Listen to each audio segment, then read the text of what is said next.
Hello, future chemists. Welcome to an exciting journey into the heart of molecular structure. Today, we are diving deep into resonance, a fascinating concept in chemical bonding. We'll start with the basics, then gradually unravel its complexities, exploring how it impacts molecular stability, reactivity, and even the properties of compounds. Get ready for a four-level adventure that will solidify your understanding for GME. Ready to uncover why some molecules are extra stable? Let's begin with the fundamentals of resonance. Imagine a molecule that can't be perfectly described by just one drawing. That's where resonance comes in. It's a phenomenon where a molecule's true structure is an average of several possible electron arrangements called resonance structures. Think of it like blending different flavors to get a unique taste. Each flavor contributes, but the final taste is distinct. These individual flavor structures are hypothetical, differing only in electron placement, not atom positions. They're connected by a special double-headed arrow. The real molecule isn't any one of these individual drawings, but resonance hybrid, a true representation that's more stable than any single one. For resonance to happen, you need a system whereby electrons or lone pairs can move, like in alternating double and single bonds, and the atoms must be flat enough for electron overlap. Take the carbonate ion, for example. All its CO bonds are identical, which a single Lewis structure can't explain. Resonance shows the double bond character spread evenly, making it extra stable. Time to test your understanding. Pause here, try these 3 questions, and see if you've grasped the fundamental ideas of resonance. Good luck! Now that we've covered the basics, let's delve deeper into the intricate world of resonance and its implications. Drawing resonance structures follows specific rules: only electrons move, atoms stay put, and the total charge must remain constant. All structures must be valid Lewis forms. Resonance isn't just one type, it manifests in various forms like pi-pi conjugation in benzene, or p-pi conjugation with lone pairs, or even involving positive or negative charges. Each type shows how electrons can delocalize, spreading out over multiple atoms.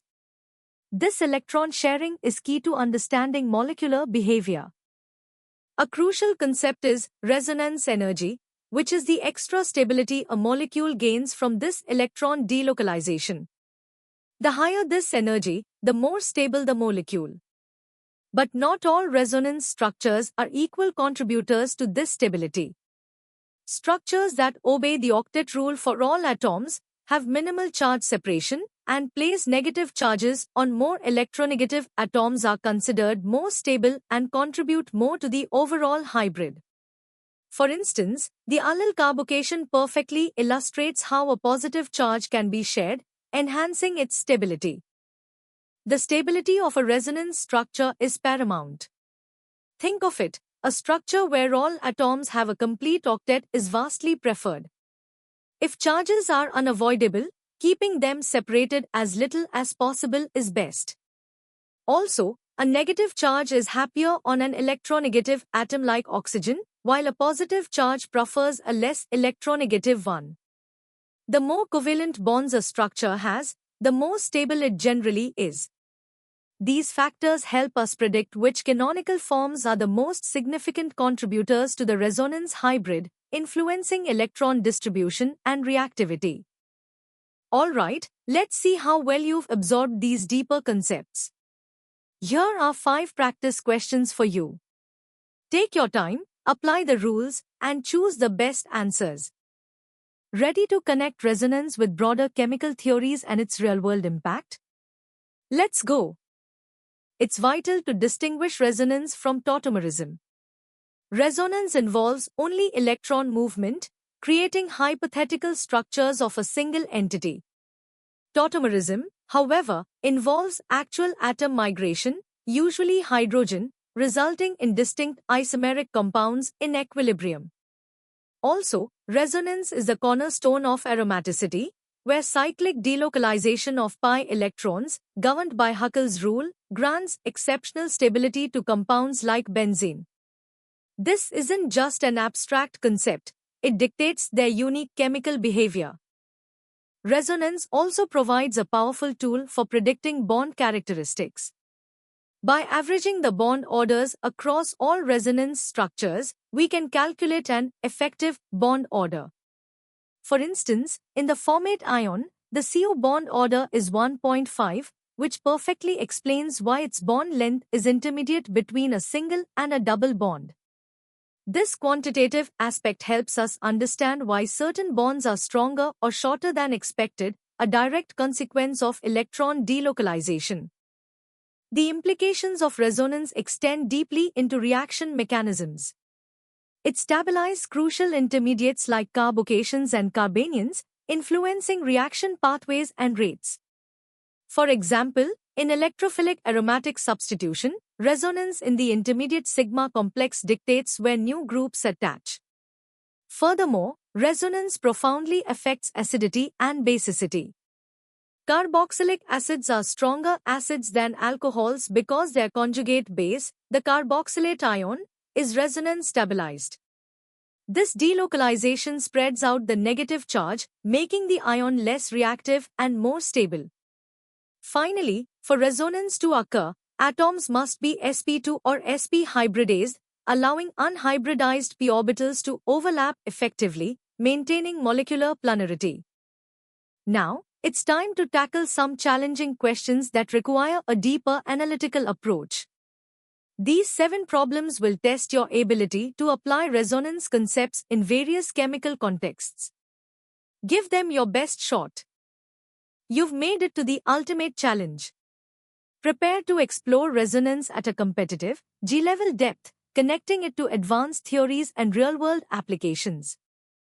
At this level, we refine our understanding of resonance contributors. Not all canonical forms are created equal. The resonance hybrid is a weighted average. Major contributors typically satisfy the octet rule, minimize charge separation, and place negative charges on more electronegative atoms. We also differentiate between extended and cross-conjugation.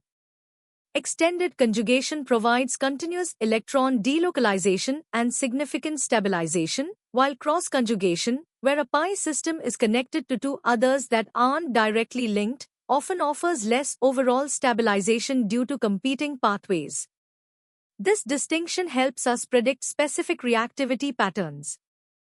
Beyond resonance, we encounter hyperconjugation, often called no-bond resonance.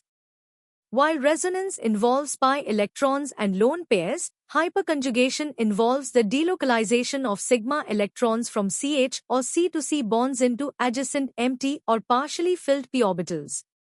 It's a weaker but still significant stabilizing effect, crucial for understanding carbocation stability and alkene reactivity. In organic reactions, resonance is a game changer. It explains the regioselectivity in SN1 reactions, the formation of both 1,2 and 1,4 products in conjugated diene additions, and even influences pericyclic reactions by dictating orbital interactions. This deep understanding allows us to design and predict complex reaction outcomes. Resonance isn't confined to organic molecules, it's fundamental in inorganic chemistry too. Polyatomic ions like nitrate, NO3, and sulfate, SO4,2, exhibit resonance, explaining their symmetrical bond lengths and enhanced stability. The nitrate ion, for example, has 3 equivalent resonance structures, leading to equal NO bond lengths and a delocalized negative charge. Even molecules like ozone, O3, owe their intermediate bond lengths to resonance. This widespread applicability underscores resonance's universal importance in explaining molecular structure and stability across the chemical spectrum.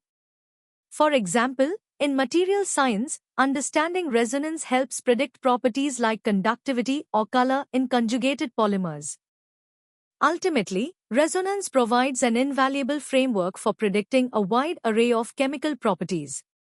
It helps us accurately gauge acidity and basicity by assessing the stability of conjugate species. It influences molecular dipole moments, dictating intermolecular forces. Conjugated systems exhibit distinct spectral properties, absorbing light at longer wavelengths, which is crucial in analytical techniques. Molecules with high resonance energy are thermodynamically more stable, impacting their synthesis and decomposition. Furthermore, the concept of average bond orders derived from resonance helps us rationalize observed bond lengths and angles, providing a consistent model for molecular geometry. This comprehensive understanding is vital for competitive exams and advanced chemical studies. You've journeyed through the most challenging aspects of resonance. Now, apply your advanced knowledge to these first 5 competitive level questions. Analyze each option carefully and choose the most accurate answer. Keep pushing your limits. Here are the final 5 questions to truly test your mastery of resonance. Think critically, connect the concepts, and finalize your understanding of this vital topic. Congratulations on completing this comprehensive exploration of resonance. We've covered everything from basic definitions to advanced applications, preparing you thoroughly for GMAT. For more such engaging and in-depth content, visit synapse.omaps.in. Don't forget to like this video, share it with your friends, and subscribe to our channel for more exciting chemistry lessons. Keep learning, keep exploring, and keep excelling. See you in the next one.